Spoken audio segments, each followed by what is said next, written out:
Howdy, this is my dissertation presentation for the discussions upon what foundation our U.S. public schools built and 3 questions that we developed. My first question was, has the spectrum of what used to be taught to the spectrum that is taught grown constantly since then, or was it a change for better or worse, or better to worse? I don't really think I got much of an answer on that, and that's probably a really hard question to really answer. There's a lot changes since 18, I don't remember when public schools, maybe Jefferson was working on them, and now there's such an entirely different world of curriculum. It's not an easy question to answer. I would say, as far as things that are important being taught, that's the main concern.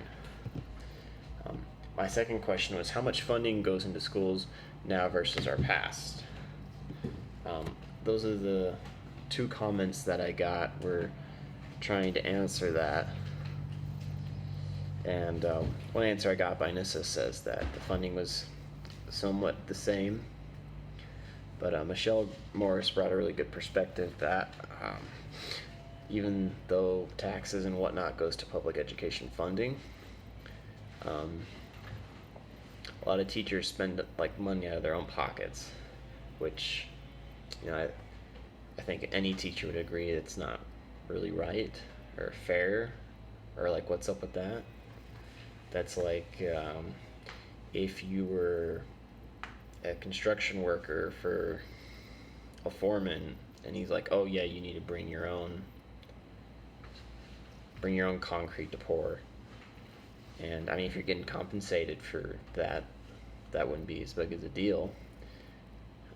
I understand bringing your own tools. Teachers probably have things they buy and they reuse a lot, but things that are constantly being used, like paper, or the resources like paper that goes expended, I don't think that's very fair, and that's a good point that you brought up. And then my last question is, how dramatically did public schools change the lives of those that live in Jefferson's time? Didn't really get an answer to that either, but I would imagine it would be quite dramatic and probably life-changing for many, and shaped our future greatly now. So I think it was very dramatically for the better. Thanks.